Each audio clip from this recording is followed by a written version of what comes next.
Bueno, pues para concluir, se nos terminó el tiempo, concluimos con un comentario final, y en ese comentario final si pudiéramos incluir si realmente hay una solución y si esa solución está en partidos políticos o en la organización ciudadana, ¿no?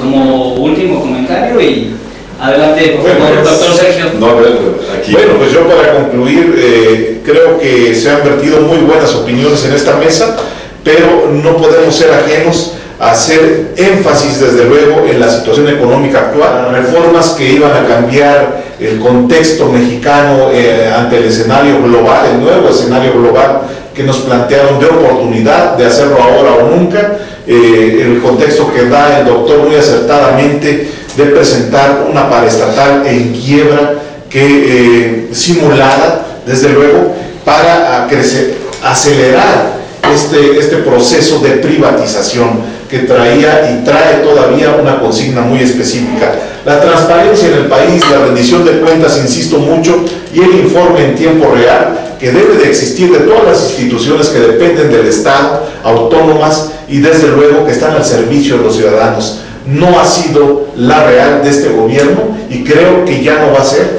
ya no va a aparecer esta nueva forma de gobernar por los que sabían supuestamente gobernar. La seguridad, la percepción de seguridad, insisto, sigue siendo una vulnerabilidad de los ciudadanos. Nos sentimos vulnerables entre el crimen organizado y el mismo poder del Estado, que en algún momento se conjuga con este sistema corrupto y represor. Y por último, las reformas que se implementarán en este proceso legislativo que hoy comienza y que creo que llevarán un barril sin fondo a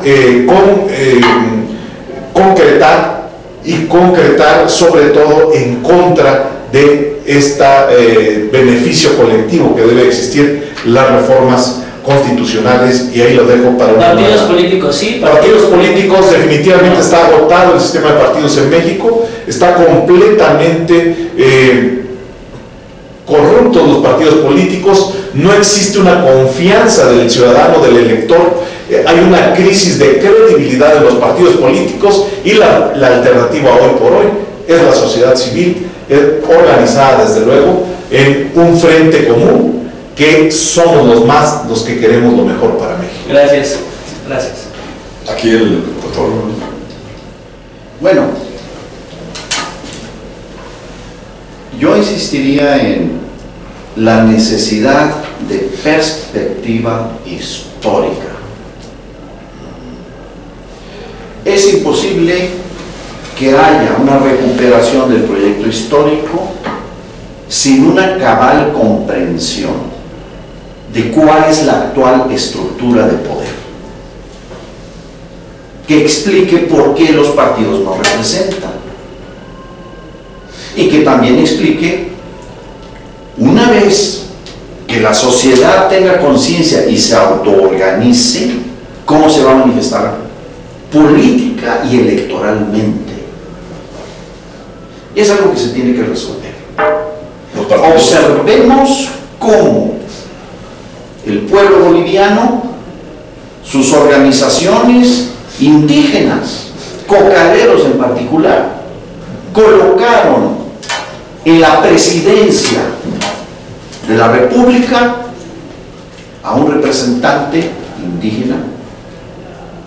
Observemos cómo el pueblo brasileño colocó en la presidencia de la República a un dirigente sindical. Observemos cómo el pueblo venezolano, sometido a procesos democráticos, estableció un gobierno que defiende los intereses económicos del pueblo venezolano, porque Venezuela es la nación que tiene las mayores reservas de petróleo del mundo, y con una fuerza militar nacionalista que enfrentó los intereses estadounidenses. Observemos entonces cómo otros pueblos lo han hecho, y lo han hecho relacionando la capacidad de autoorganización de la sociedad, un proyecto histórico propio frente a las corporaciones e intereses globales y una expresión político-electoral. No se puede concebir como algo en dos procesos autónomos y excluyentes. Hay que hacer un análisis partido por partido, posiciones, actos concretos, compromisos y actos de gobierno, y evaluemos frente a un criterio. ¿Y cuál es ese criterio? El proyecto histórico que necesita México y que el actual es inviable, solamente posible mantenerlo por la violencia de un Estado policíaco militar controlado también por las fuerzas militares de espionaje y de seguridad nacional estadounidenses. ¿Le parece bien si hacemos ese análisis de partidos la próxima ocasión? Con mucho gusto. Claro que sí. Gracias. Y en el punto, desde mi perspectiva, voy a retomar lo que nos dice aquí el doctor Alberto Montoya. En efecto, países como Bolivia han sido exitosos en tanto de que logran empujar a que llegue un gobierno que lo representa, como en este caso el de Evo Morales, y que está haciendo un trabajo formidable en términos de redistribución del ingreso en Bolivia, crecimiento económico, etcétera. Es un país que estaba en una pausa por una dictadura que los tenía también ahí. El caso uruguayo también va por ahí, ¿no? Lo que logró Mujica. Pero ahora recordemos que el caso boliviano y el caso uruguayo son diferentes al mexicano. ¿En qué son diferentes? Esencialmente son en que estos países ya habían sido democráticos en el pasado. Y es el caso también de los chilenos, que ellos habían sido democráticos a inicios del siglo XX, tuvieron sus dictaduras que interrumpieron y que pausaron la democracia en Sudamérica en particular, y después en los años 80, 90, en algunos otros casos, en el último de los casos sudamericanos, hicieron una transición para retornar a la democracia. El caso mexicano es diferente, porque el caso mexicano no hay transición para retornar a ninguna democracia, porque en México nunca ha existido la democracia, y eso debe decirse con todas sus letras. El territorio que hoy ocupa este país llamado México nunca ha sido democrático. Tenemos una tradición antidemocrática, autoritaria, milenaria, porque recordemos que cuando llegaron los españoles no encontraron una comuna en París, que digamos Tenochtitlán, ya era autoritario. Ellos impusieron un nuevo sistema autoritario, y eso hay quienes como Samuel Ramos usan como elemento explicatorio para darnos una explicación de por qué fue tan fácil la adopción de un nuevo sistema jerárquico, porque tenías una plena cultura autoritaria para adoptar una nueva. Entonces, acá en México se trata de instaurar una democracia por primera vez en nuestra historia. Eso es lo que tenemos que tener clarísimo. Si no tenemos claro eso y nos empezamos a engañar con que tenemos una democracia, estamos en transición a la democracia, la estamos consolidando, falso, todo eso es falso. No estamos consolidando nada. Y aquí va. ¿Por qué está el Estado mexicano hecho pedazos?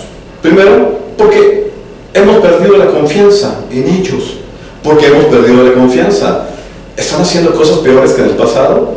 Tal vez no. Tal vez esto ya se vivió en los años 70, 60, pero hoy tenemos redes sociales, tenemos más mecanismos para enterarnos, informarnos. Y por eso hoy ellos han perdido nuestra confianza, han perdido toda credibilidad. Y ese es el gran problema de la democracia en México. ¿Los partidos políticos actuales van a solucionar esto? No, porque están controlados por el gobierno, y si no, vean a sus diligencias. El INE, esto es, ¿hay algún partido político, y hago la pregunta nuevamente, un partido político que vaya a ser la esperanza para que el pueblo ascienda al poder?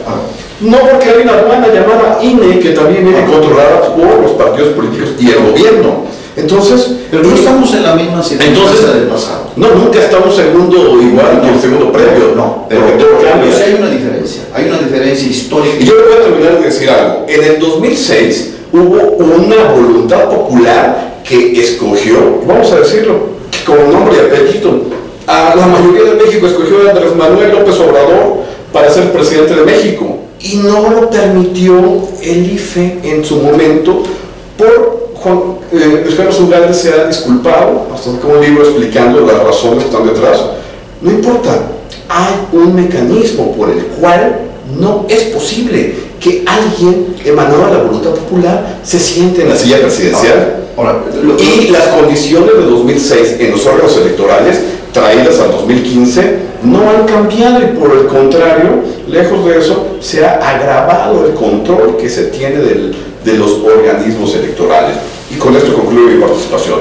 Yo no veo que en el sistema de partidos políticos en este momento tengamos una salida, y creo que la primera lucha que tenemos que hacer en la sociedad es la lucha por la democratización de México. Gracias. Muy bueno. Gobernador. Sí, aquí de nuevo me parece importante la perspectiva. ¿Por qué razón el sistema político no representa al pueblo de México? Esta pregunta la tenemos que responder. Y esto nos remite al análisis del poder nacional, del poder global. Es verdad que ha habido autoritarismo, sí, ciertamente. Pero del año 32 al año 82, durante medio siglo, México creció a una tasa del 6,5% anual en promedio, lo que con el aumento de la población aumentó el Producto Per Cápita en 3% anual, medio siglo, 50 años, y era un sistema autoritario.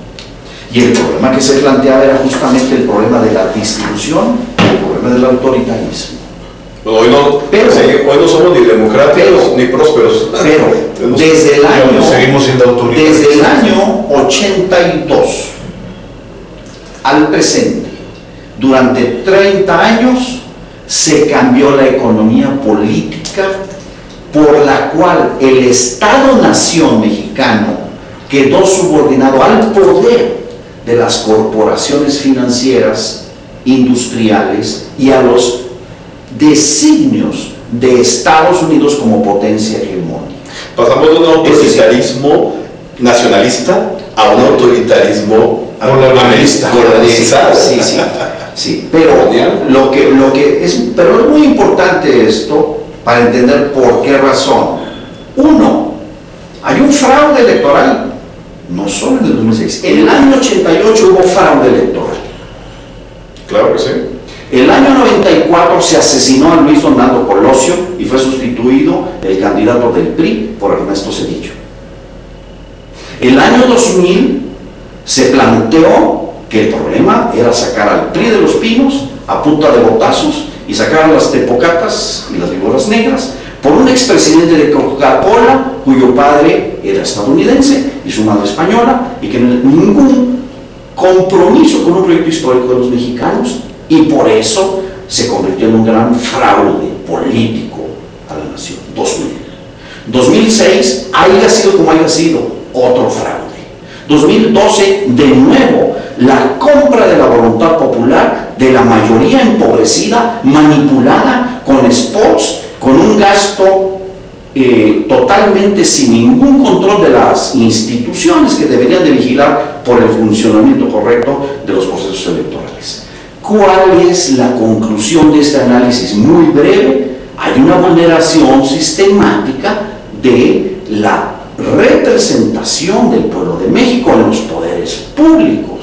¿Y a favor de quién y quién planteó eso? ¿Y quiénes son los beneficiarios de este cambio de economía política? Y de la forma de inserción de la economía política mexicana en la economía global, tiene claramente un perfil del establecimiento de una economía política a favor de las corporaciones globales, en donde las corporaciones globales incluyen tanto las de capital extranjero como capital nacional, y que claramente ha subordinado en todas las dimensiones a México una relación de dependencia multidimensional hacia los Estados Unidos de América. Cuestión que es inviable desde el punto de vista económico. Esta economía política es inviable, no puede generar crecimiento, no puede generar empleo, no puede generar procesos de acumulación, no puede generar procesos de distribución, y al no poderlo hacer, su única forma de mantenimiento es la imposición policíaco-militar asesorada desde el exterior. Ese es el diagnóstico histórico. Y frente a eso, entonces, esta es la pregunta. Y yo creo que aquí se necesita que hagamos un análisis y también un señalamiento de responsabilidades, de responsables políticos como partidos, como dirigentes, de responsables de la sociedad en términos de su producción, sus representantes en las cámaras industriales, en las organizaciones sindicales también, en la sociedad civil, en las iglesias, en los sistemas educativos. Todos tenemos que tomar una clara responsabilidad y conciencia ética ante esto que es inviable. Si el sistema actual es todavía viable. Esa era exactamente. Era actualizando la pregunta. Esa era. Yo ya participé y desde luego negando completamente el sistema partidista no funciona en México, que es la vía, la ruta, la aduana, como dice el doctor, del INE para llegar al poder. No, yo creo que eso es una pregunta abierta. Yo creo que es una pregunta abierta en este sentido. Porque si no es a través del sistema de partidos políticos y de elecciones, entonces tenemos que definir con claridad cuál es la vía de acceso y de transformación del poder. Totalmente. Entonces coincide. ¿Cuál es esa? Coincide Si no es, que en ese sí, momento no es una vía que nos pueda. coincido en que durante los últimos 30 años las formas específicas con las que se ha constituido la representación del pueblo de México en los poderes públicos no nos representa. Representan intereses particulares, corporativos y globales y extranjeros. En eso creo que es el primer diagnóstico histórico que pudiéramos plantear. Segunda cuestión, ante esta circunstancia y ante esta condición en las que los poderes públicos se han apropiado de las instituciones electorales, de la conducción del poder, de la construcción de las leyes, de la legislación también en materia judicial referida a los aspectos y procesos electorales, la pregunta es si los mexicanos afirmamos que ese régimen es una vía que todavía reconocemos como legítima para el acceso al poder.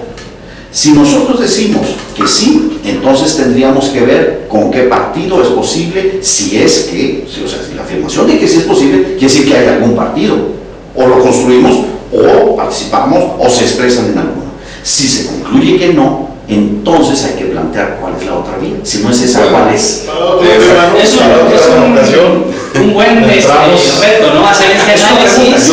Y también pienso que es obligado hacernos esta pregunta, porque son dos opciones que tenemos, ¿no? Una que